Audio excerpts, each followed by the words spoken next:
So, quick disclaimer, if by any chance I am missing any magic items in Baldur's Gate 3, I'm going to be making an additional video and linking that to the end screens on this video. And on a side note, I think this is the single most complete source of all magic items in Baldur's Gate 3 on the entire internet, so be sure to leave a like so that other people get to see this. Every magic item location in Baldur's Gate 3, Act 1. This one's well known, but the first item that you can get is from Commander Zulk in the beginning tutorial. The best strategy to get this weapon is to have Shadowheart equip the spell Command before the fight, and then use it on Zod to have him drop the blade. Then you can just take it a run or use it to beat him. This item is completely missable, so if you miss it at the start of the game, you're not ever getting it. There are two magic items that you can get at the very beginning of the game at the chapel. After finding the secret sarcophagus where you get the withers, there is a chest that contains the amulet of lost voices. Continuing further, you will find a sarcophagus that is heavily trapped. Inside it, you will find the Watcher's Guide. This one is hard to miss. You get it at the beginning of the game after saving the grove from a few goblins. The Gloves of Power you can loot off of this goblin and immediately wear on your rogue or a martial fighter. And you can immediately put those gloves to use to get the next magic item, the Hell Rider's Pride. If Zevlar the Tiefling gets knocked out during the altercation that follows, you can pickpocket him for the Hell Rider's Pride before you talk to him to make it really easy to get them.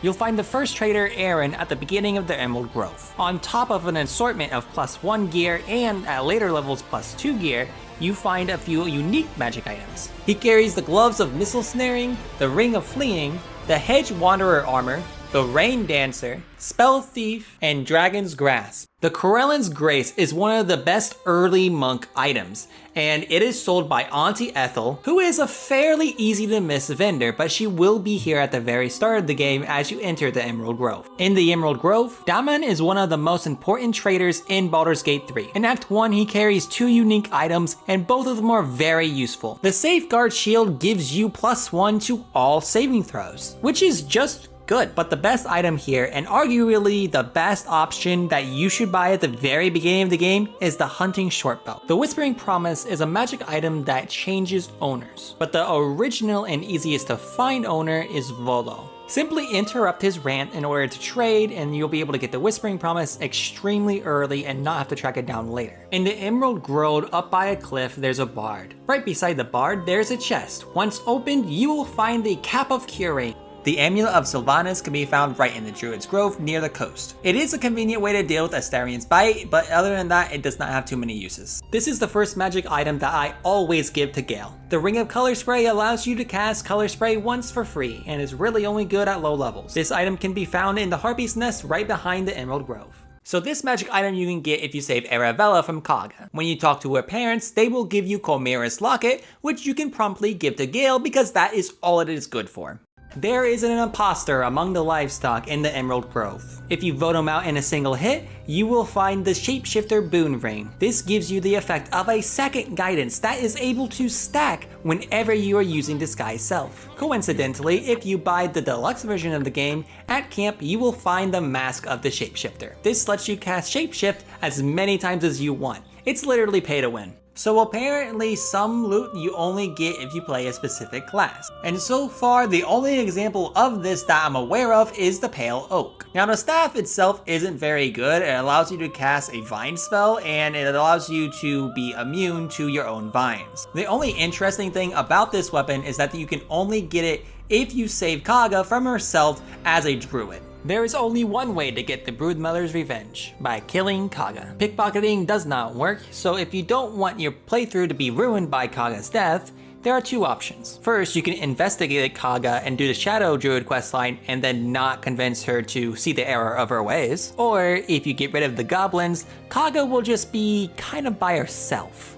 If you save at least one of the Tiefling children and then head over to the Tiefling hideout hidden in the Emerald Grove, there you will find Maul, who is not happy with the druids and wants you to steal their idol from them. Now doing this will be very dangerous as there's a strong chance that it will lead to the druids just murdering everybody. You can get around this by first initiating Maul's quest and then completing the Investigate Kaga quest. This will allow you to steal the idol without them murdering all of the Tieflings, but they still don't like it, so you still need to get away with the crime. However, it does give you the best ring in Act 1, which is the Ring of Protection. The ring will give you a +1 to your AC and +1 to all of your saving throws. Easy to miss, you're gonna need to climb the rocks right beside the Emerald Grove. Once you get to this area, right on the skeleton is a pendant, the silver pendant, which gives you the ability to cast guidance. This item is very easy to miss, very useful, and you get it at the start of the game. Don't miss it. I actually missed both of these in my first playthrough. At the cave right by the Emerald Grove, once you defeat the enemies, you can pickpocket Fendal for the Key of the Ancients, and behind a trapped chest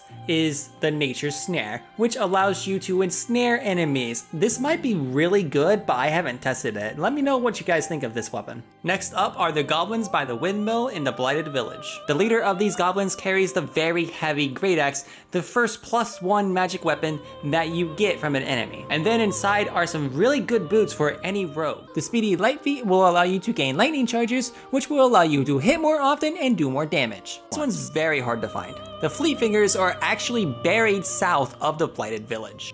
If you find yourself in need of this ability, just take 2 levels of Monk. It will let you jump around as much as you want instead of just once. Right before the Blighted Village, you'll find Edwin and his 2 companions. Edwin is going to be carrying half of a magic weapon. Once you head inside the nearby cave, you can open this magic chest by using this prayer sheet that's nearby. Inside you will find the Moondrop Pendant. The other half is embedded in the head of the owlbear in the nearby cave. Once you kill the owlbear, make sure to loot the Oakfather's Embrace and then fuse the 2 halves together. This will give you a spear that does insane damage to enemies that have too many eyes, like spiders. You can reach the spider cave in the Blighted Village by either going through the well or through the building. There are 3 magic items inside. You'll find the spurred band on a skeleton right here. Up in this chest is the spider step boots, which will keep you from getting stuck in webs, which will matter because there's a spider boss right up ahead. On its body is the poisoner's robe, and near it is the dark amethyst. In the Blighted Village, down a hatch, you will find a potion shop. Look for a secret lever and find the secret area. Then get to the other secret area behind the talking mirror. Along with the main attraction, there are the Bracers of Defense in this chest here. Bracers of Defense are one of the best items in D&D. Everyone wants them, and this is at the beginning of Act 1. Do not miss this. In the middle of the Blighted Village is a chest containing the Haste Helm. Near that are 3 ogres. One of them is wearing the headband of Intellect, and he's kind of a talker because of it. You can choose to manipulate these guys into working for you, but I do not recommend it. I personally did find a glitch where I was not able to get the reward after summoning him using the Warhorn. Just take these guys out and take the Headband of Intellect, which raises your intelligence. The Smuggler's Ring can be found right near Karlak on the Rising Road, right here on this skeleton. Be careful with it because it's good for getting you into trouble, but not out of it. There's only one way to get the Infernal Robe. You have to go to the Rising Road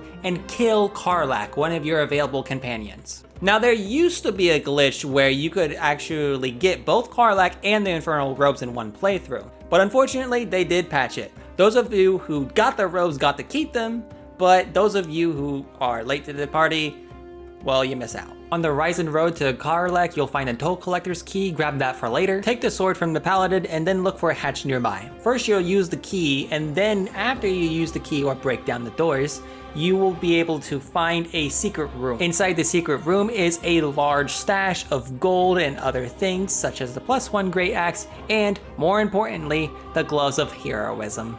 After the Knoll encounter to the north of the Rising Road, you can get 2 magic items from bodies, and that is going to be the Speedy Reply and the Shattered Flail. Up just north from that, as far up north as you can, you will find the Reason's Grass, which is a really good item for barbarians. Now, there is a shipment that contains the Iron Flask inside, but if you get into this point, you're already missing out on magic items, and the Iron Flask is not as good as it seems. Make sure you're letting Rugen leave with his shipment intact in order to get all the magic items that you can from the Zentarum. At Walking's Rest, there's a time-sensitive event that involves saving an NPC. Once you save her, you will be given the option of 3 magic combo where if you take 2 levels of Monk, you can use Step of the Wind to jump as many times as you want in one turn. So if you want to do that, you can do that with this weapon, but there's no other way to use it.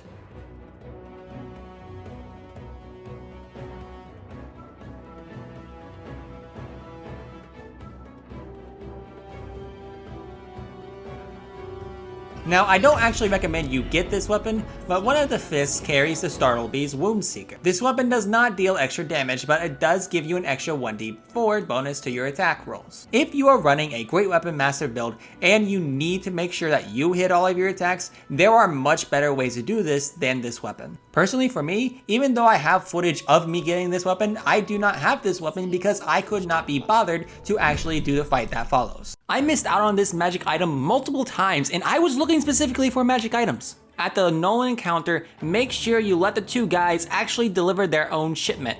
When the Zentarum actually receive this shipment, they will reward you with Herald, a magic crossbow which allows you to inflict Bane on a hit. Once you get on the Zentarum's good side, the trader will be accessible and you will be able to buy 6 magic items: the Giant Breaker, the Titan String Bow, the Gloves of Hail of Thorns, the Jolty Vest, the Gloves of Thievery, and the Rupturing Blade. If you miss out on this, some of them will be available in merchants later on, but some of them will not.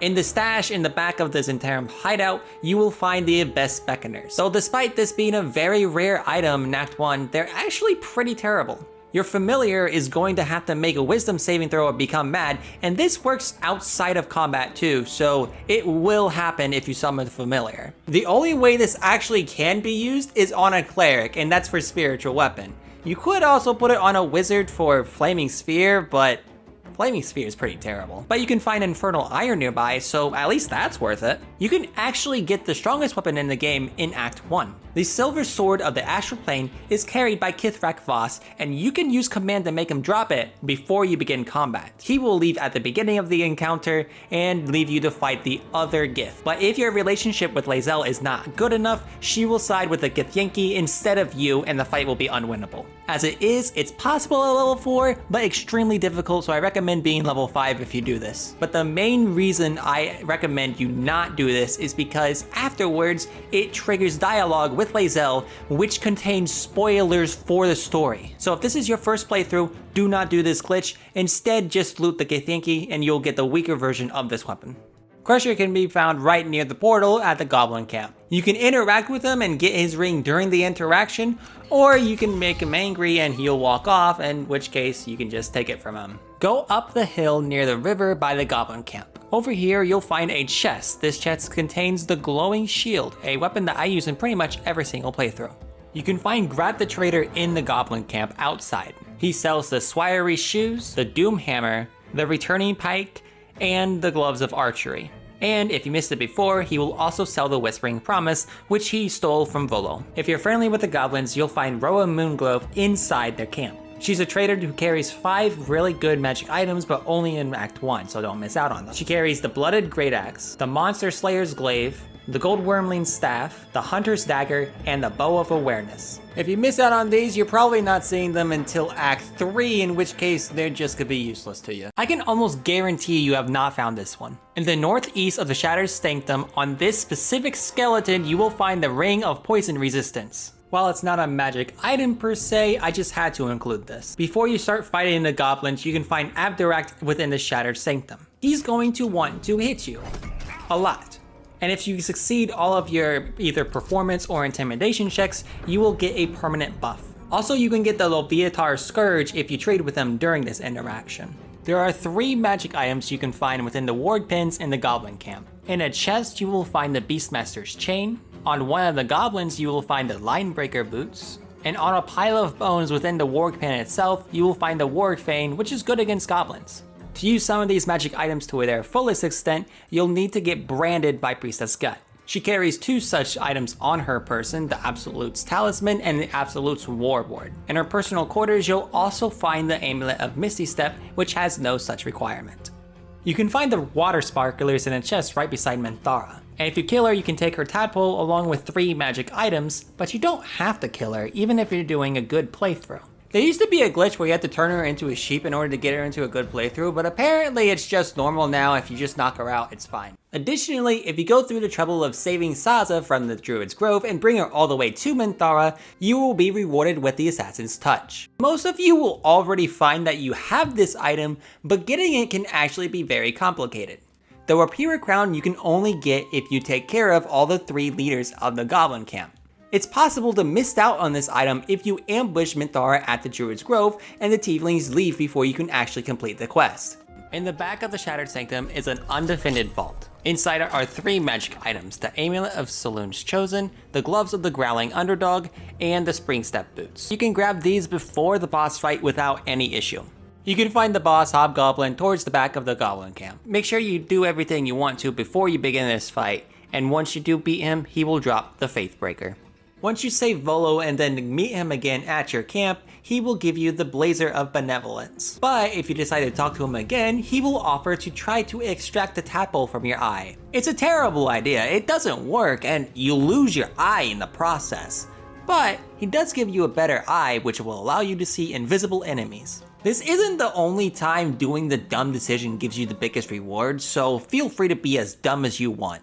After you save the Druid's Grove or otherwise get the Rune of the Wolf, you will have access to the Druid's Vault. Inside are 2 magic items: Sorrow, the first polearm magic weapon you can find, and the Robe of Summer. If you head to the island south of the swamp, you'll find a few enemies along with 2 magic items. On one of the enemies you'll find the Woodwode shield, and in a chest nearby you will find the Sparkle Hands, which is a must-have item for any monk. You can find Gandrel right near the Riverside Tea House. He carries a pretty good crossbow, Gandrel's Aspiration, but be careful about this one. His death, or lack thereof, will have consequences in the story later on. If you find and kill the hag in Act 1, there are 5 magic items you can get and a permanent buff. Without giving spoilers, the Bitter of Divorce is a magic wand that is associated with this quest, and you can find it in the loot room right beside the Ever-Seeing Eye and the Staff of Crones. Additionally, if you kill or knock out the hag, you will get the Tarnished Charm, and if you didn't buy it earlier, the Corvallian's Grace. But if you bring her down to low HP, she will try to negotiate, offering you a magic hair that gives you 1 to any of your stats for the rest of the game. Once you reach the Underdark, you'll find yourself near or at the Saloonite Outpost. Behind a locked gate, you'll find a locked chest which contains the Helmet of Smiting. Beside that chest, you'll find a secret door, and inside there you'll find a chest that is both trapped and locked, which contains the Luminous Armor. If you don't go out the window of the Saloonite Outpost, you're going to miss out on 3 important magic items. Here you'll find the Spectator's Eyes, a magic necklace, the Blast Pendant, and in a backpack is the Frayed Droud Hood. It's not good at all, but it can be eaten by Gale, making it the worst item that can possibly be used by Gale. Additionally, here you can find the Icy Helve, which is 1/3 of a powerful magic item. This magic item is really good for optimizing which ones you're going to give up to Gale, since you're going to be using 3 of them in Act 1, unless you speed the plot along. You can find the Amulet of the Unworthy from beating these 2 Minotaurs, and it's really close to the other terrible magic item that you should be giving to Gale. As you explore the Underdark, you're just bound to fight the Bulette, and if you beat it, you'll get the Blood Guzzler garb. If you continue past where you fought the Spectator, if you cut down these webs, you'll get access to a chest which contains the Drow-studded leather armor. Outside near the Arcane Tower, in a chest you can find the Skybreaker, and then once you go into the Wizard's Arcane Tower, you will find a chest called the Chest of the Mundane filled with basically nothing. But once you loot all of this, you'll find a magic item along with some other good loot. The magic item is called Mista's Grace, which is a pair of boots which will allow you to cast Featherfall. Most of the magic items in the Arcane Tower are hard to find and have some secret behind them, but the Uncovered Mysteries is not one of them. It's just in a chest on the 2nd floor. You can power the Arcane Tower by grabbing a Sorcerer Flower down on the bottom floor and putting the Sorcerer Flower into the furnace. This will allow you to reach the top floors, and on the 5th floor you will find a chest that contains the Mage's Friend. Also, bonus points to anyone who knows what this button is for and the story behind it. There are 2 ways to get the magic ring, the Guiding Light. I recommend being at least level 5 if you decide to go the hard way. If you do decide to go the hard way, you will also get the Light of Curation, which is a very high risk, high reward polearm. But if you don't want to fight, what you'll need to do is find 2 books. To get Not Murdered, you need to read The Road to Darkness, which is on the 5th floor. And to have Bernard give you the ring, you need to read the Threadbare book on the 3rd floor. Once Bernard does give you the ring, immediately equip it. You'll need it for the next item. Equip the Guiding Light and head to the secret room in the Arcane Tower using the elevator. Here, alongside fancy tables, you will also find a Staff of the Arcane Blessing. Immediately put that on Shadowheart because it is by far the best staff in Act 1. And loot a nearby chest to get the Sparks Wall, a magic ring that prevents you from being electrocuted and gives you resistance to lightning damage. This magic item is very easy to miss, but it's also not all that great. Right beside Bernard, you will find a stool of hill giant strength. If you sit in the stool, you'll be stronger, which is completely worthless. And if you break the stool, you will be able to use one of its legs as a magic item. But if you happen to have 18 strength already at the time, this item will already be outclassed by a simple +1 magic weapon. This magic item is very easy to miss. Go to the area right of the arcane tower and then jump over this ledge in order to get to this area right here. Also make sure to be careful about the explosive fruit here or you'll fall into the abyss. But one way or another, on this skeleton you'll find a helm of autonomy which will give you proficiency in wisdom saving throws. Starting at where you found the helm of autonomy, go down to the festering cove. There you will find some creatures doing a ritual. You can either kill or convince their leader in order to gain the sickle of Boal. Boal's blessing only works if there's Kuotoa able to worship, so if you kill everyone here, this magic item's kinda useless. What's not useless is the armor that's hidden up in a chest behind them. There you will find the slippery chain shirt. You can find this weapon right to the northwest of the Slunai outpost. Once you pull this weapon out of the stone, it comes with 2 unique abilities which you can use. Shriek pretty much makes any damage that you do a tiny bit more damage, and Sing is basically like a second bless. If you're using this weapon alongside with the Staff of Arcane Blessing, you're gonna find it very difficult to miss your attacks. This trader you can find right near the entrance to the Myconid colony. He carries the Lifebringer, the Circlet of Blasting, the Baneful, the Sunwalker's Gift, the Boots of Genial Striding, the Cinder Shoes, the Psychic Spark, and Melf's First Staff. Lots of great items here, so don't miss out. In the Myconid colony, you will find a gnome that has been poisoned by some nearby Druagar. If you offer her an antidote, she will give you the Boots of Speed, which is part of a quest line, so hold on to that. You can have Blurg summon another traitor, and surprisingly, he does not bite. Instead, he offers 5 magic items: the Creation's Echo, the Shadespell Circlet, the Ring of Salving, which is really good, the Boots of Stormy Clamor, which is surprisingly just as good, if not better, and the Pearl of Power Amulet, which just gives you spells back. And if you let him brew a potion for you, it won't work, but you can mug him out of his Ring of Mind Shielding afterwards. When you reach the Myconid colony, the leader will give you a mission, but feel free to ignore it completely and just bust down the door, they do not care. Here inside, you'll find the Shadow of the Hat of Invisibility, and the Icy Metal, the second of 3 parts of a magic item. In the northwest section of the map, you will find Bibberbang, but the Explorer's Ring is actually not in that mess, it's around it up on a ledge. And while you're at it, make sure you grab the Noble Stock, which can be used to give someone back their memories. The last trader in the Myconid colony is an herbalist who gives you a quest in order to find her husband. Upon her husband's return, you will receive the Gloves of Uninhibited Kushido.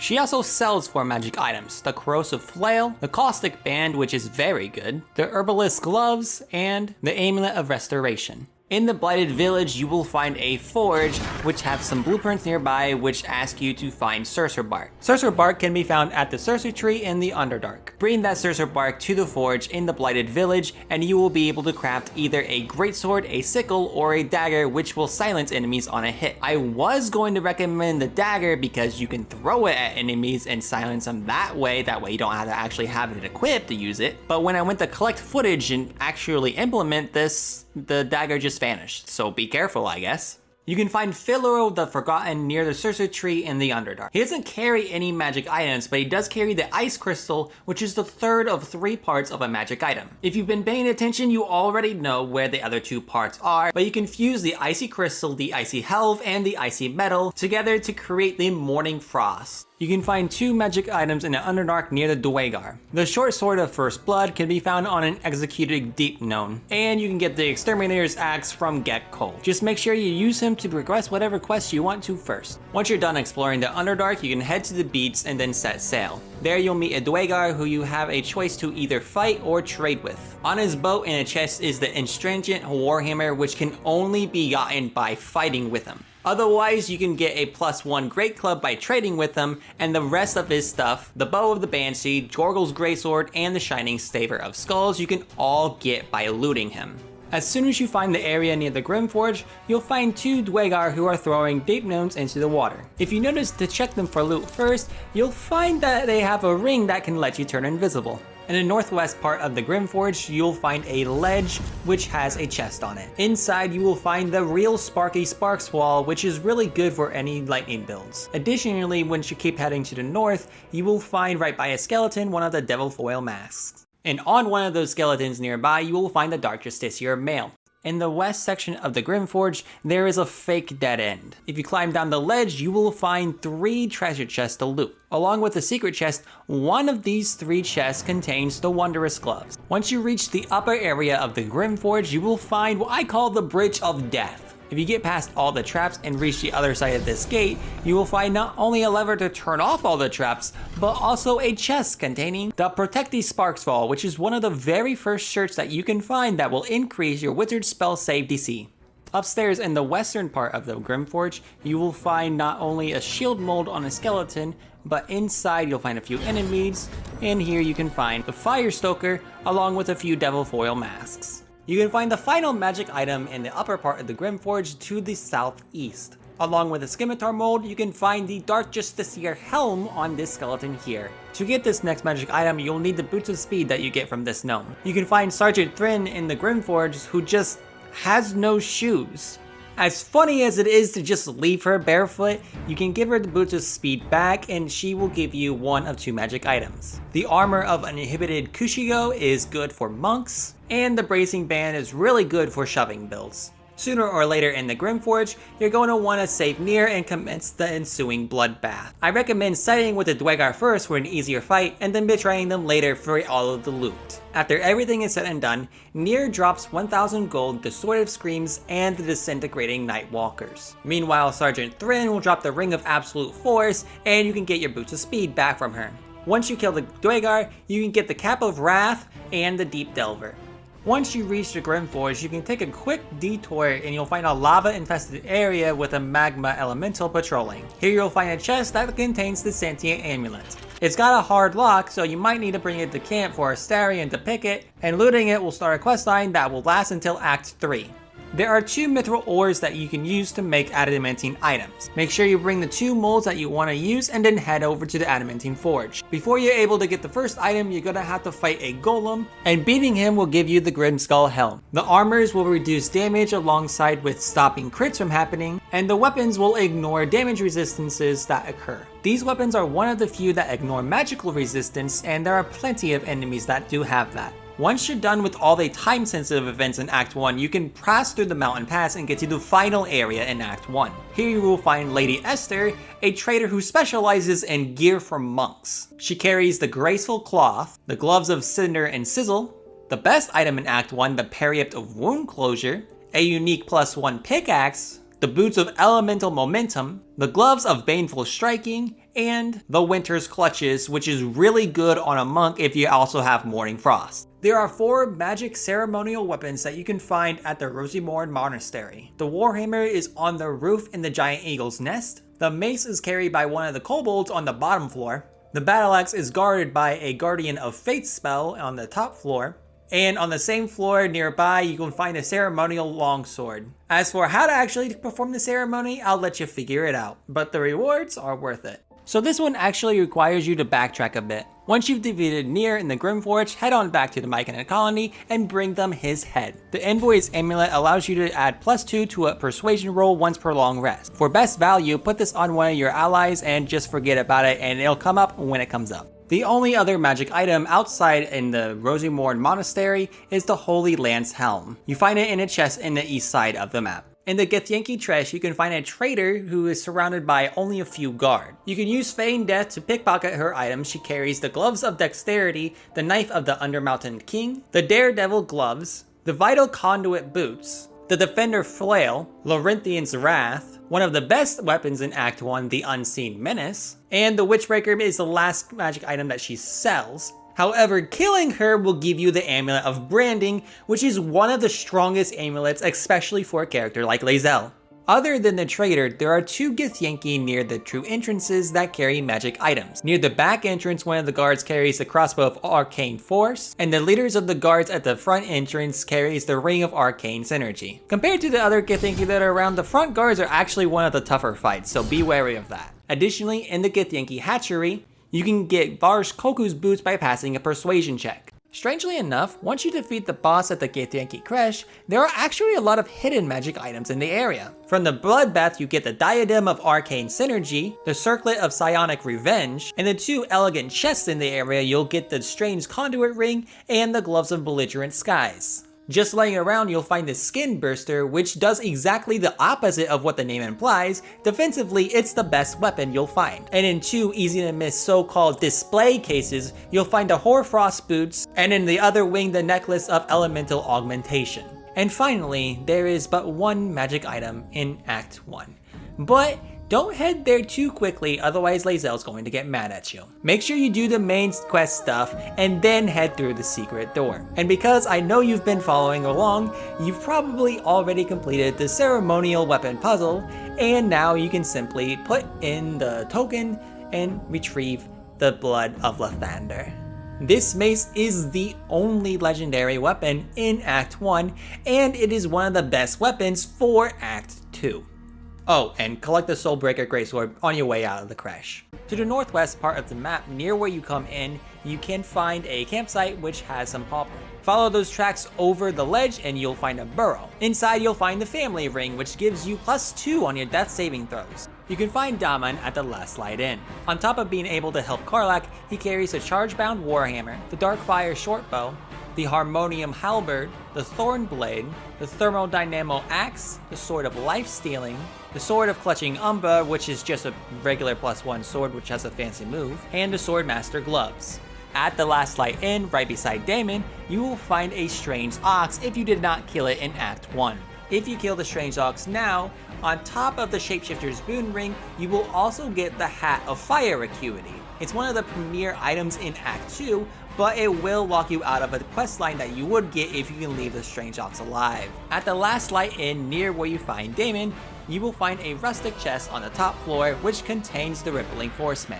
If you use this armor set with the heavy armor master feat, you're not going to be taking a lot of physical damage. If you head north to the Last Light Inn and then pass a perception check to examine this pile of rubble, you will find a dead flaming fist. They carry the Shield of Scorching Reprisal, which is fundamentally a +3 shield. And it also gives you fire resistance, so hopefully it helps you out more than it did its previous owner. You can find Quartermaster Tally at the Last Light Inn right by the entrance. She carries 13 unique magic items: the Incandescent Staff, the Defender Great Axe, Barkskin Armor, Obsidian Laced Robe, Shade Clinger Armor, the Second Mighty Cloth, Wanti Scale Mail, the Cloak of Protection, the Shield of Devotion, Cindersnap Gloves, Gloves of the Balanced Hands, Hat of Unlimited Kushigo, and the Amulet of the Harpers, which lets you cast Shield. The third and final trader at the Last Light Inn is Mattis. He carries 2 magic items, the Cloak of Cunning Bruma, and the Evasive Shoes, which add +1 to your armor class, so pretty good boots. So I forgot to mention this when I was talking about Daman before. After you sorted out what he needs to do with Karlach,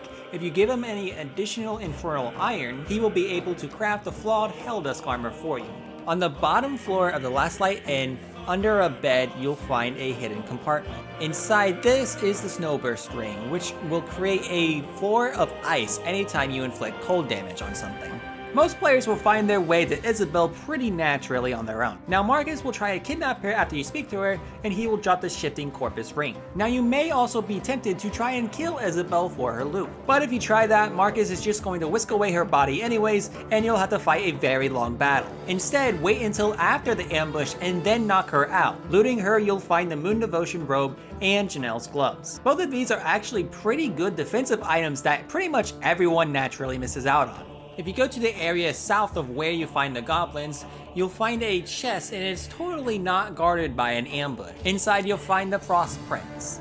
You can find 2 magic items by heading to this particular dead end. The leader of the enemies here carries the Ironwood Club, which apparently is good for druids as it can buff your shillelagh. And inside the chest here is the Ring of Self-Immolation, which you can use to set yourself on fire. You can find a clearing which has some magical torches just south of the Last Light Inn. These torches are enchanted to keep the darkness at bay, so if you do the illogical thing and destroy them, you'll be attacked by shadow dogs, the leader of which carries one of the best items for this area of the game. If you continue to head south of the Last Light Inn, you'll find this area right here has a treasure chest which contains the Luminous Gloves. This may very well be the best item in the game, period. Do not miss out on this. Whether you're following the main plot or just wandering around, you'll find yourself at the ruined battlefield. The best choice here for loot purposes is to fight the Drider and the goblins and take their stuff. The Drider will drop Cruel Sting and the Moon Lantern. Once you get the Moon Lantern, I recommend freeing the Pixie, that way you get the benefits of the Moon Lantern without having to carry it around. On this half-orc side with the goblins, you'll find the Thermal Arcana gloves, and nearby in a chest you'll also find an amulet that lets you cast Fog Cloud. So this one's extremely well hidden. In this little area right here, behind the vases, you'll find a Traveler's Chest. Inside it is the Ring of Twilight. If you continue down south, you'll find a second Dark Justiciar mask, and south of that is the Gloomstrand Shield, which you'll find in a chest. Once you have a way to deal with the Shadow Curse, you can head to the shack to the east of the Last Light Inn. Inside a chest in the shack, you'll find the Prenumbral Armor. From here, head on down into the basement. On one of the enemies that ambush you, you'll find a Covert Cowl, and in this heavy chest right here, you'll find one of the best rings for Spellcaster in the entire game. On the top floor of the Toll House, you will find the greediest boss in this game. This boss drops the Twist of Fortune, which is potentially one of the strongest weapons in the game. This weapon has a special attack that does more damage to an enemy that has a lot of gold. Now, PC users can exploit this in order to reverse pickpocket money into a foe that they don't particularly like, and then hit them very hard. However, unfortunately, console users do not have a button that allows us to reverse pickpocket enemies. Is what I originally said, but as of 2/16/24, aka the very day I put this out on a short, this was changed and now consoles can actually reverse pickpocket. So enjoy having the best weapon in the game, console players. After dealing with the boss, there are 3 unique magic items that you can get at the Toll House. You can find the Gloves of Battle Mage's Power in the chest right here. From the roof, you can break some boards to jump down to the second floor to reach a chest that contains a necklace with a name great for a cat. And on an easier to reach area on the second floor, you'll find a chest that contains the Iron Vine Shield. You can find a hidden hatch in the Mason's Guild, which leads you to a pretty linear area. Once you fight your way to the end of this area, you will find a chest that contains the Helmet of Arcane Acuity. There are 3 magic items in the graveyard right by the Mason's Guild. In a sarcophagus here, you will find the Icebite Robe. Just south in another sarcophagus, you'll find the Boots of Apparent Death.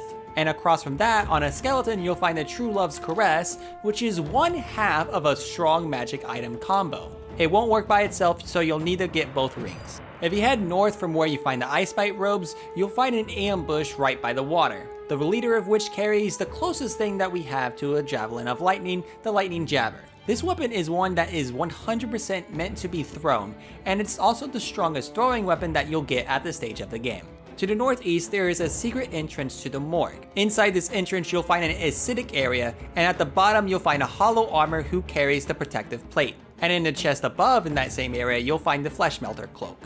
Inside the morgue to the west, in a chest, you'll find the Eversight ring. In a chest to the south, you'll find Bided Time. In a chest to the east, you'll find the Strange Tendril amulet. And right beside that, on a charred corpse, you'll find Furzu's Ring of Trading. And after traveling east so far on the ground, you'll come out west of the House of Healing. As you approach the exit area of Act 2, you'll run into a Githyanki ambush, the leader of which carries psionic ward armor and bracers which allow you to cast telekinesis. Between Moonrise and the Githyanki ambush, you can find a bar. In the area behind the barkeep, you can find the Punch Drunk Bastard and Icarus gloves, both which can be found in chests. Additionally, right behind the bar itself, you will find the Rat Bat and a quest item found in these loose planks. Between the Moonrise and the House of Healing, you'll find a secret puzzle. After completing the puzzle and heading down, you'll find the Sharn Sanctuary. Passing 3 different skill checks will allow you to head deeper inside and you'll find the Ritual Dagger of Shar. You can give an offering of blood in order to get consumable loot, and you can take the Ritual Dagger afterwards. However, if you do take the dagger, you will be attacked, so be prepared for that. There's a quest that you can start near the starting area right by this section here. This nameless man is on a quest for revenge and he wants you to help find evidence. The evidence in question can be found under the loose floorboards right near where you find the Rat Bat. Bringing this evidence back to this nameless man will grant you the Raven Gloves. You can find 2 magic items on 2 skeletons on a ledge north of where you get ambushed by Githyanki. On these 2 skeletons, you'll find the Assassin's Short Sword and the Watcher's Shield.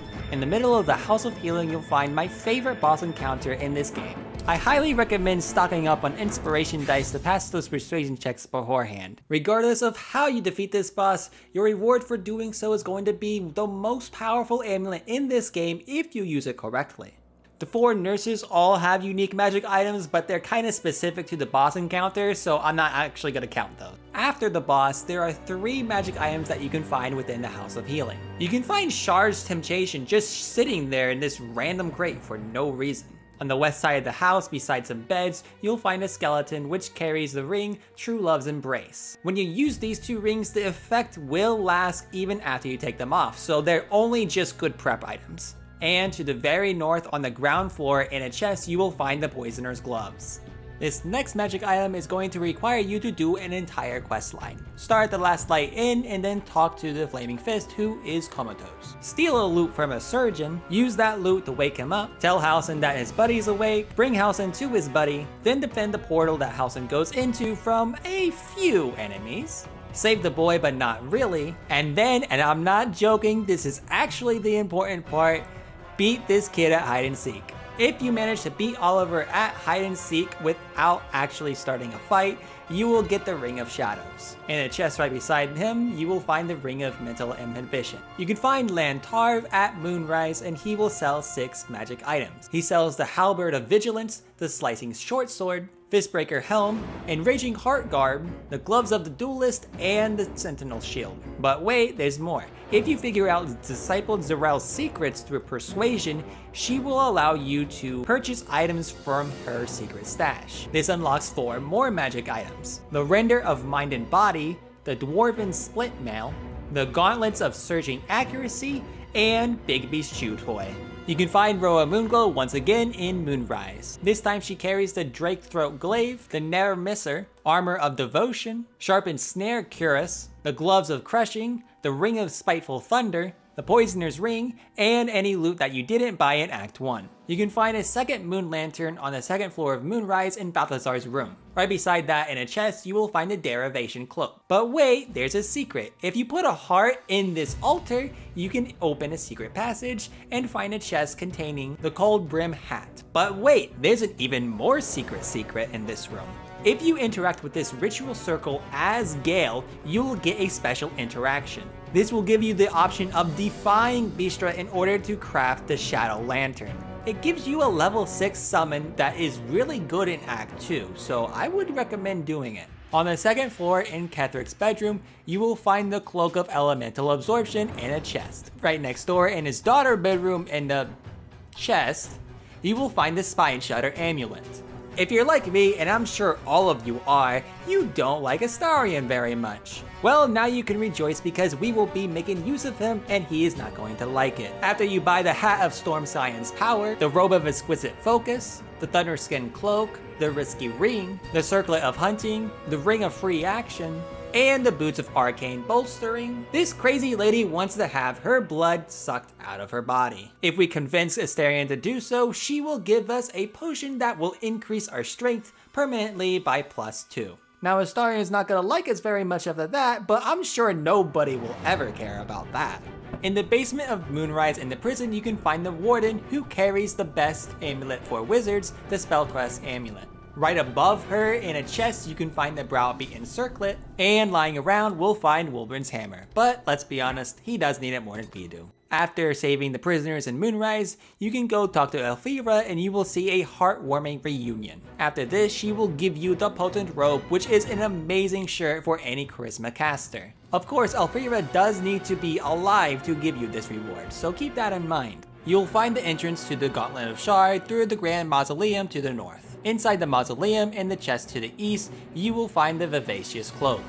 You know how sometimes you come across a boss and you're like, oh, I'm not ready for this just yet, I better wait until later? Balthazar is not that kind of boss. There is no reason not to fight him immediately, as it's the easier of the 2 fights that you have available. So kill it with fire, kill it now, and when you do, you will get the Circlet of Bones. Also, right beside where you find Balthazar, there is a vault which contains 3 chests. There's only one magic item inside, but it's a pretty good one, so I would recommend getting Astarion to pick this lock. If you go to the room immediately to the east of where you can teleport with the Gauntlet of Shar, you will find a chest that contains the blow the least expected. To the northeast of the Gauntlet of Shar, you will find an unmissable encounter. It's unmissable because you're going to need to get this Umbral Gem, which is located right beside the Displacer Beast. But the better loot here is the Hellfire Hand Crossbow, which you get from the boss. Now, it's easy to take what you need and go, but there's actually 2 other magic items nearby. You can find the Darkest Thessier Gauntlets on a crate right here, and if you continue to head a little bit to the north, you will find a heavy chest that contains the Boots of Brilliance. You can find a very powerful but also easy to miss ring in the same self trial. Here you'll fight evil clones of yourself, and the evil clone of Val will drop the Killer's Sweetheart. Pairing this with the Surgeon's Subjugation Amulet is the strongest combo of 2 magic items that I am aware of. At the end of the soft step trial in the Gauntlet of Shar, you'll find the Spear of Night. But also pay attention to your surroundings, because on top of there being the Dark Justiciar helmet in the chest here, you will also find the Dark Justiciar half plate in front of the Spear of Night. If you want this magic item, you're going to have to be extremely mean to rats. Accept no offers for peace, and they will ambush you in this spot here. Even if you're extremely smart about this fight, the sheer number of rats is going to mean the fight takes a little bit. Once you kill all the rats, the final rat will turn into a human who carries the Justiciar's Scimitar and the Justiciar's Great Shield. Once you make your way through the Gauntlet of Shar, Shadowheart is going to have to make a final decision between good and evil. One way or another, you are going to lose the Spear of Night through this encounter and gain a new spear. If Shadowheart chooses the good option, you will gain the probably better of the 2 options, the Moonlight Glaive. Otherwise, you will get the Shar Spear of Evening instead. There's no way to get both of these weapons, and your choice will have a heavy impact on the rest of your playthrough. Once you've freed or slain the Night Song, the final confrontation with Ketheric is unavoidable. This will likely lead to a giant battle with his minions, and there's a lot of loot to be had. Disciple Zarel will be carrying the Absolute's Protector, and the Orc Mig will be carrying the Argument Solver. And on your way up the stairs, one of the enemies will be carrying the Merculite Scourge. Now, you may be inclined to pursue Ketheric as soon as you beat his first phase. However, if you're too hasty, you'll miss out on the Ring of Exalted Marrow, which you can find in a chest right where Ketheric started from. Additionally, this will be the first time that you can actually have Jaheira join your party, and you can gain the Sylvan Scimitar from her if you have not already. Regardless if you have Jaheira join your party for the final battle or not, make sure that you bring Will for the final encounters. Next, follow the quest marker in order to go save Zariel's asset. Doing so will trigger a conversation with Mizora. During the conversation, if you have Will in your party, you will have the option to make a persuasion check to get additional loot. The reward you get is the Infernal Rapier, which is one of the best weapons in this game, especially for Will. You can find a fairly complex puzzle to the far southeast of the Mind Flayer colony. Completing this puzzle will open a door and you'll find a skeleton which carries the Circlet of Mental Anguish and Brain Drain gloves. And right beside that skeleton, you will find the Blade of Oppressed Souls. Excluding buffs, this is the final magic item that you can get before Ketheric, so go on ahead knowing that you're not going to miss out on anything else. Regardless of any decisions that you might make, Ketheric will be the final boss of Act 2. He will be carrying Ketheric's Warhammer, the Reaper's Embrace, and Ketheric's Shield, which is actually really good on Gale because he's a human, he can carry shields. If you saved her previously, after the final battle, you can talk to Dame Aelin at the end of Act 2. This will send her to your camp, and at the end of her long rest, she will talk to Shadowheart. At the end of the conversation, she will give her the Selûnite Spear of Night. In between Acts 2 and 3, you will find yourself in the Astral Plane. Beating the leader of this forest fight will yield the Boots of Uninhibited Kushiko, which are good for monks. Assuming that he made it to Act 3 alive, you will find Mattis in the lower section of Rivington. On top of everything he had before, he will now carry the Scabby Pugilist Circlet and the Corvid token, which will let you polymorph into a Dire Raven and you'll have a constant Featherfall active. You can find Ferg at the beginning of Act 3 in Rivington. Unless he decides to run off if he sees Shadowheart being a good girl, he will sell the Hellrider Longbow, the Dwarven Thrower, and Cold Snap normally. But you can pass a persuasion check in order to gain access to 3 new magic items. Being able to cast Spiritual Weapon is one of the best things about Cleric, and Sethin just gives it to any character you want. He also sells the Robe of Supreme Defenses and the Nymph Cloak. If you head to the windmill up in Rivington above the mansion, you'll find a newborn Mind Flayer. He is very easy to take out, and doing so will net you the Ring of Truthfulness. You can get multiple magic items from Makibi in the Circuits of Last Days. If you play the game that way he wants it to be played, you can get multiple minor magic items. These items include the Staff of a Mumbling Wizard, which is a staff which you can cast Firebolt or Fireball. You don't know which one's gonna come whenever you cast the spell. The Comeback Hand Axe, which would have unironically been amazing back in Act 1. You can also get the Boots of Very Fast Blinking, which gives you Misty Step at the cost of taking off your clothes, which maybe that's a win-win for you? Finally, you can get the Unlucky Thieves Gloves, which you can use to help pickpocket the gold you spent. After you figure out how to win Akibi's game, he's going to be a bit of a sore loser. You're going to be sent to a new area alone, but instead of trying to make a quick getaway, make sure to take out all of the enemies so you can properly explore the area. Up high on a ledge in a backpack, you will find the Band of the Mystic Scoundrel. But you will find the real treasure right beside the portal before you leave. It is here that you will find the very best throwing weapon in this entire game. You'll be able to find Popper the Kobold in the Circus of Last Days. On top of being part of a nearby quest, you can also trade for the Dark Displacement Gloves, which can help support any throwing builds that you have. You can find Lucretius over in the north in the Circuits of Last Days. And if you don't care about her quest, she will carry the Spellmite Gloves and the Hollow Staff. Additionally, in the locked chest right behind her, you will find the Pointy Hat. You know, I've never met anyone who says that they love clowns. Luckily, in the Circus of Last Days, the only interaction you will have with a clown will result in a complete bloodbath. After which you can get one of the more amusing items in the game, the Clown Hammer.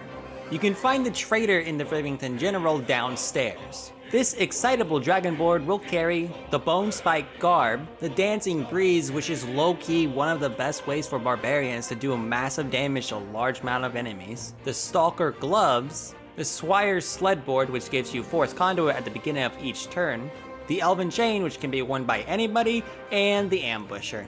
One of the very best weapons in this game is actually tied to your character's level rather than any specific location. The level you need to reach is level 10 and you're not going to hit this until Act 3. By using Divine Intervention to arm thy servant, you are able to get the Devotee's Mace, which is the best legitimate source of radiant damage for any mace. In the northeast section of Rivington, you will find the Gur Camp. Now this group will not be hostile to the party even if you have a Astarion with you, but the leader of the camp will carry the Undead Bane.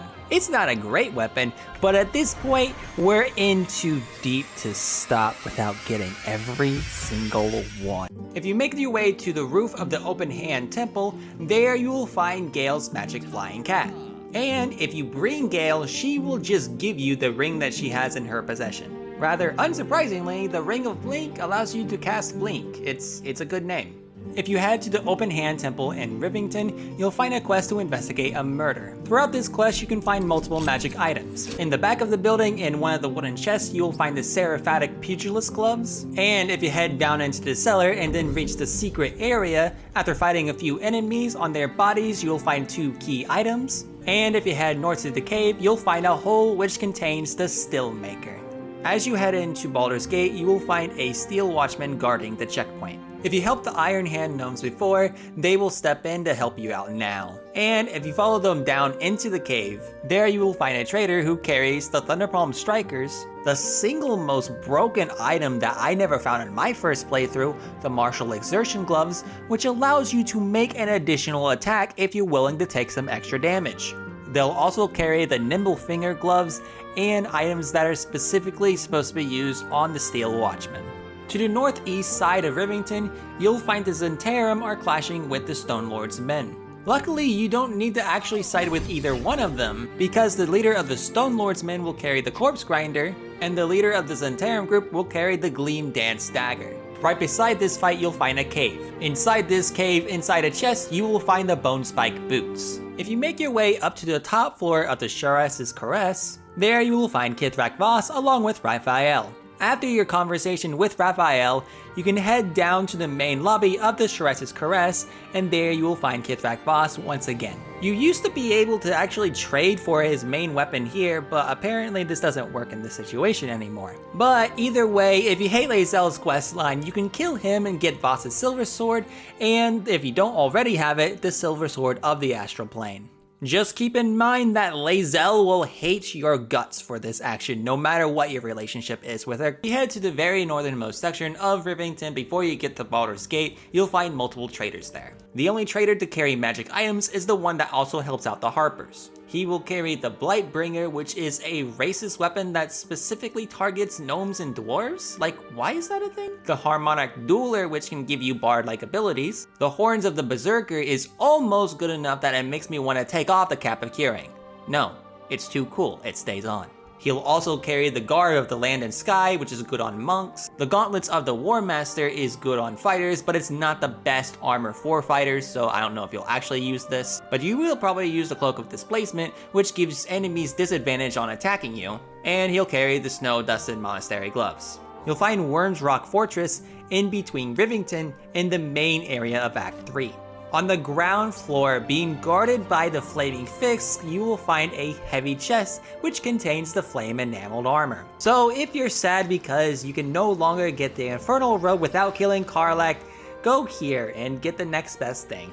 Back in Worm's Rock, go back to the Sharess's Caress and talk to the bartender there. Along with the usual alcohols, this merchant will actually sell you the Amulet of the Drunkard. This is actually better than the D&D version because you will gain hit points every turn you spend while drunk, and that will be a minimum of 5 rounds. Right next door, if you head to Karm's Garm, you can talk to Nybeer and span through his dialogue in order to get the Absolute Confidence Amulet. However, if you pickpocket this amulet before you go through the dialogue, he will still give you the seemingly gleaming ring.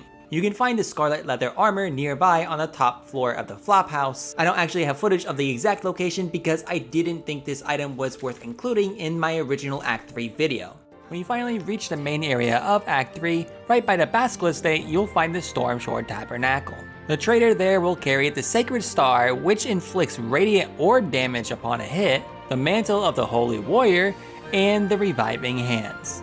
So I actually overlooked this one multiple times. In the basement of the Stormshore Tabernacle, you'll find a cursed chest which has the Amulet of the Devout inside, and you can use this curse in a glitch to get some Deva Maces. It's really neat. But part I missed multiple times was that if you just look to the sides, there are more chests here. In the Offerings to Helm chest, you will find the Shield of Shielding, and inside the Offerings to Tyr chest, you will find the Hammer of the Just. The other 2 chests do not have magic items inside, but you can still loot their contents in order to gain the curse, meaning that theoretically, you could have 10 Deva Maces if you'd play your cards right. To the north area of Baldur's Gate, you'll find the Graveyard. If you start randomly digging up graves like any normal person would, in this grave right here, you will find a kobold who has already gotten the same idea.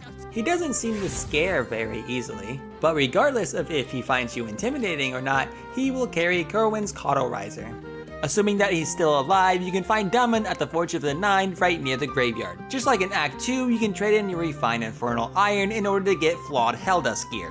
And he'll have an updated stock including the Unwanted Masterwork Scale Mail, the Legacy of the Masters, which can make your +3 weapons function as +5 weapons. The Armor of Persistence is defensively the best armor in this game, and it's not even close. And the Boots of Persistence will give you freedom of movement and Long Strider. Long Strider you can get very easy, but freedom of movement prevents you from ever being paralyzed. And he'll still be carrying all the loot that he was selling in Acts 2 and 1 that you didn't buy before. Additionally, if you go down to the west side of the building, you'll find the entrance to the basement. There you'll find a +2 longsword and a +2 mace, and in this chest right nearby, you'll find the Unwanted Masterwork Gauntlets and the Unwanted Masterwork Greave. In the middle of Baldur's Gate, you'll find a magic shop called the Sorcerer's Sundries. There you can find the Harper Sacred Striker, Birthright and the Armor of Landfall, the Vest of Soul Rejuvenation, the Ring of Regeneration, and the Quick Spell Gloves. You'll also find magic items lying around that you might recognize as items that were previously sold by other traders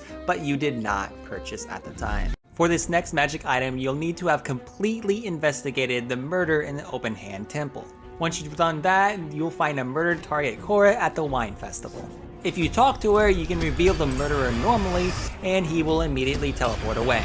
But if you already know who it is, you can just cast Hold Person on him and keep him there in order to kill him normally. Doing this will give you all of the quest items and the Scarlet Leather Armor, a +2 dagger, Dolor Amorous, and the Space Shunt Boots, which is what he uses to teleport away from you with. You can find 2 traders right to the west of the Sorcerer's Sundries.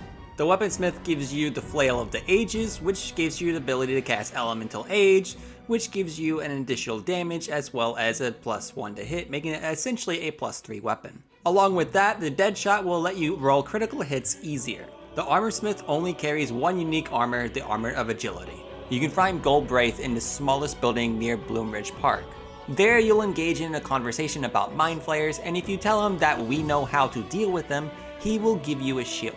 Abdul's Trusted Shield allows you to cast protection from missiles, which requires an action and concentration. You'll need to start both of these quest lines in order to get all the loot from the hag. To the barracks in the northeast, talk to Laura and she'll tell you about her missing child. Go to the south and then you'll find a group of hag survivors and make sure you save Marina in order to get the staff. An extra 5th level counterspell is nice and it's easy to miss out on this. From there, go to the Blushing Mermaid, and then after the second fight, you will gain the Sultry Scimitar from the real Captain Grizzly. After that, to get all of the rewards, you need to first save the child from the hag, and then make sure you kill the hag afterwards. Auntie Etta will be carrying the Corellan's Grace if you did not get it before, the Tarnished Charmed whether or not she's been knocked out or if been killed, and the Ring of Feywild Sparks you can only get by killing the hag. Saving the child will give you the Amulet of the Wind Rider and the Duelist Prerogative. And after it's all said and done, you can get the Fey Semblance Amulet simply for killing the hag. If you make your way to the top floor of the Sorcerer's Sundries and then choose the correct portal, there you'll meet Lorelican.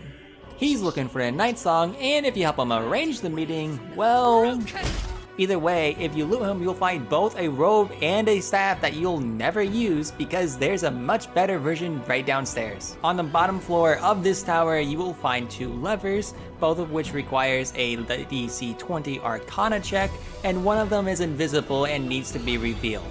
Succeeding on the hidden lever will give you the Robe of the Weave, and the other one will give you the legendary staff Marco Heshkir. If you pair this with Kethric's shield, Gale will have the best equipment he can possibly have.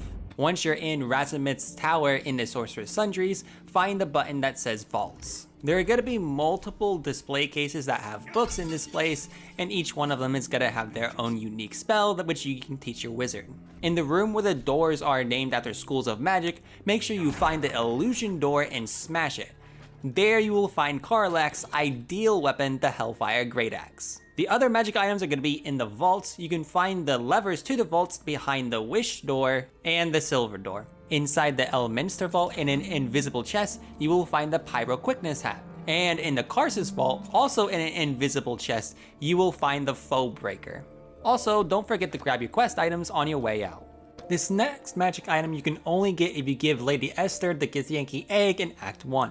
Doing so will actually result in the Githyanki slaughtering the Society of Brilliance. And he'll probably pick a fight with you too, and be prepared because this one is actually really hard.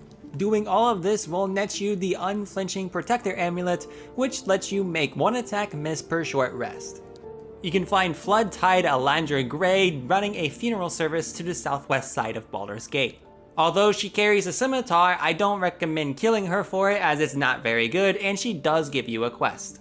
But first, on the second floor of the same area behind a few guards, you will find a chest containing this key and the Wave Mother's cloak. I don't normally mention keys, these will protect you from having to make a DC 30 check or miss out on magic items. Now to complete the quest that she gave you, go to the building marked Flim Cargo. Just be careful when you're picking the lock because you may clip through it and get attacked. That's a thing that happened to me. Once you've dealt with the animals inside, find a nearby hatch and go down into the basement. There you will find a man with a submarine, and there you are going to blackmail him into helping you out before turning him in over to get the Wave Mother's cloak.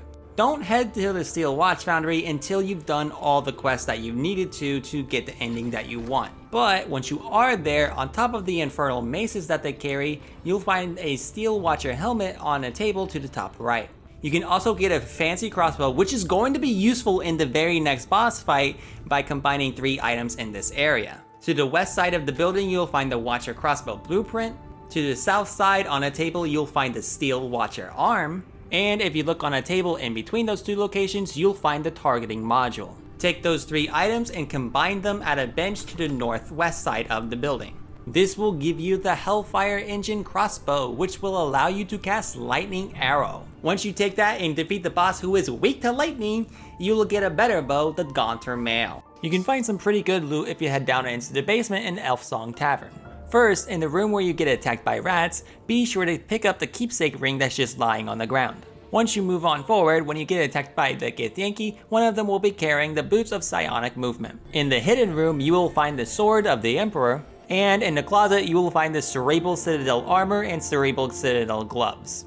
You can find 2 magic items down in the Thieves Guild underneath Baldur's Gate. If you talk to the barkeep there, you can find the Drunken Cloth, which can stack with the other magic items that you can get from a bar. South of there, you can find Sticky Dondo, who sells the Shade Slayer cloak.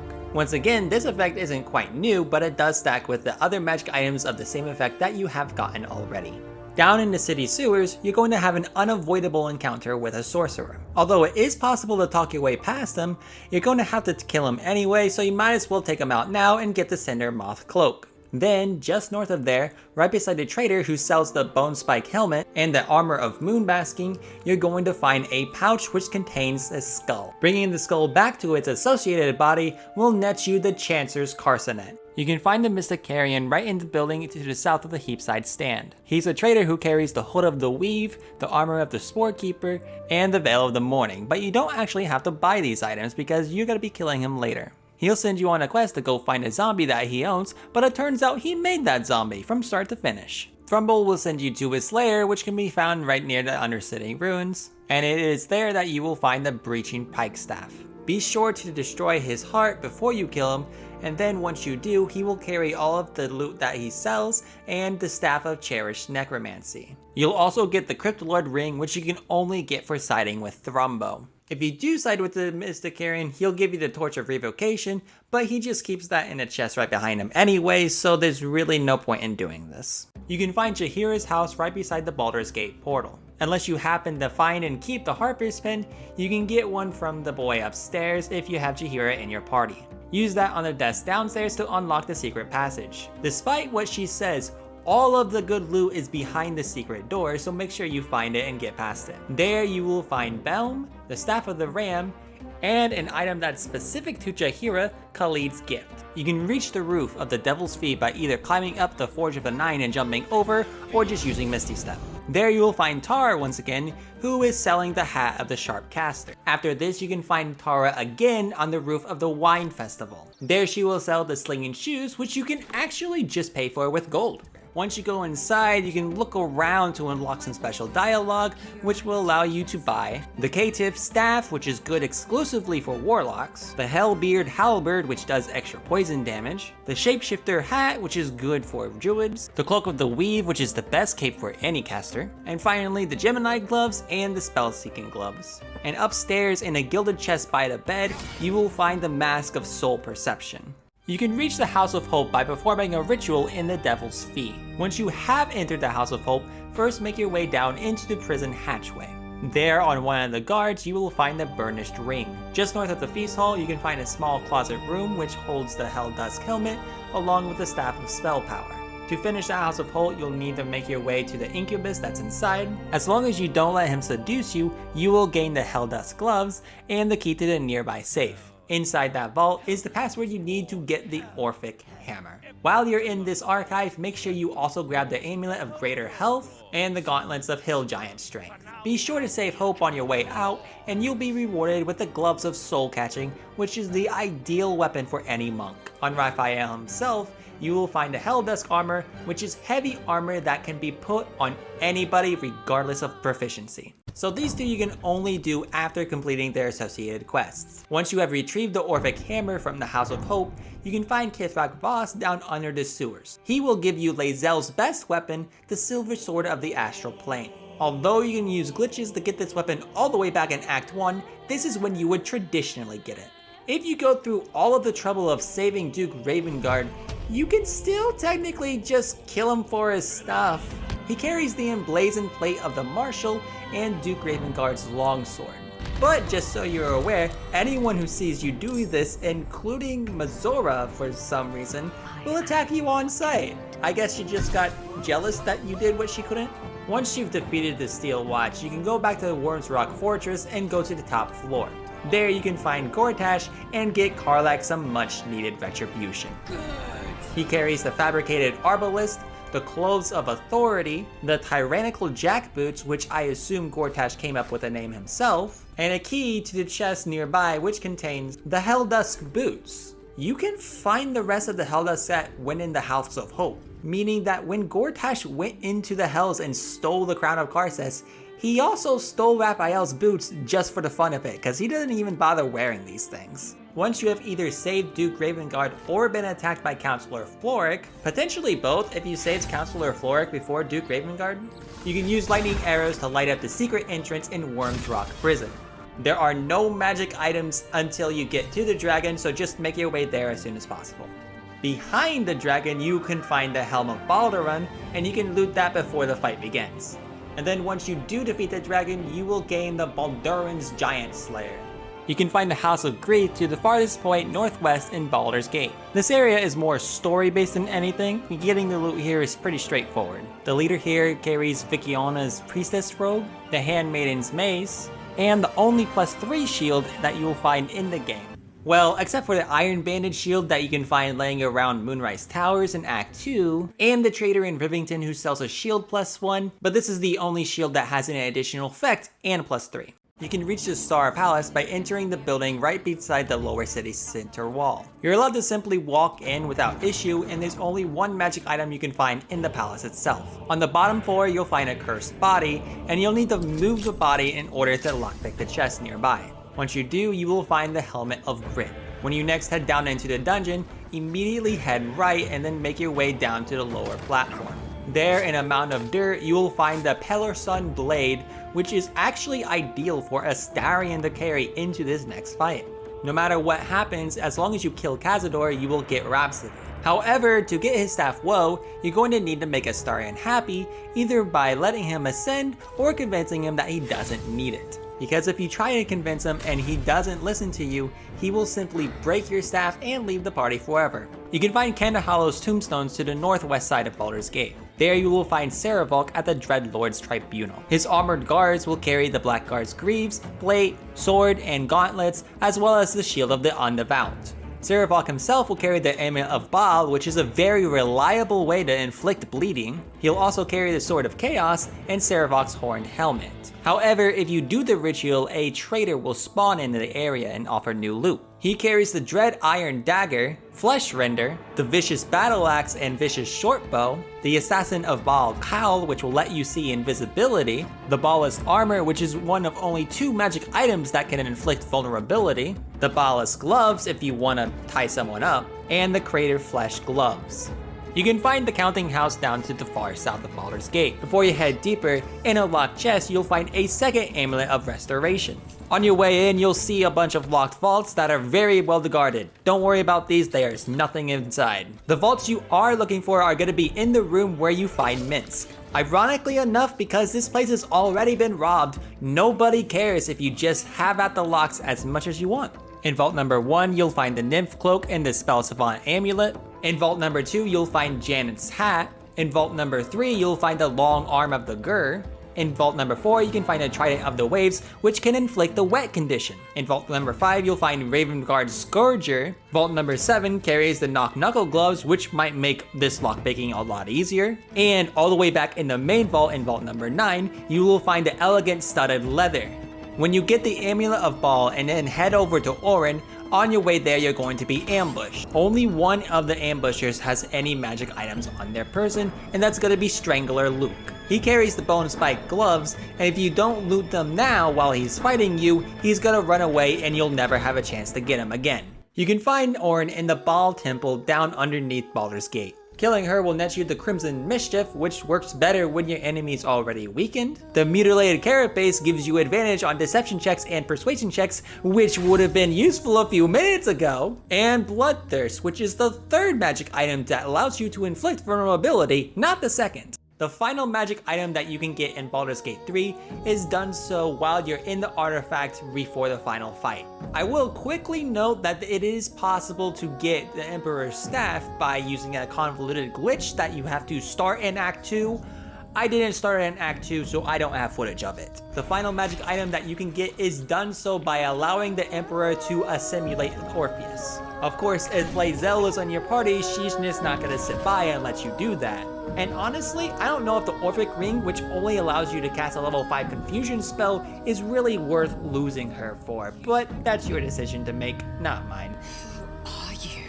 If this video helped you out and you haven't already, be sure to leave a like. And if this video gets 1,000 likes, I will be doing this exact same type of video with Elden Ring next. So if you want to see that, be sure to subscribe as well.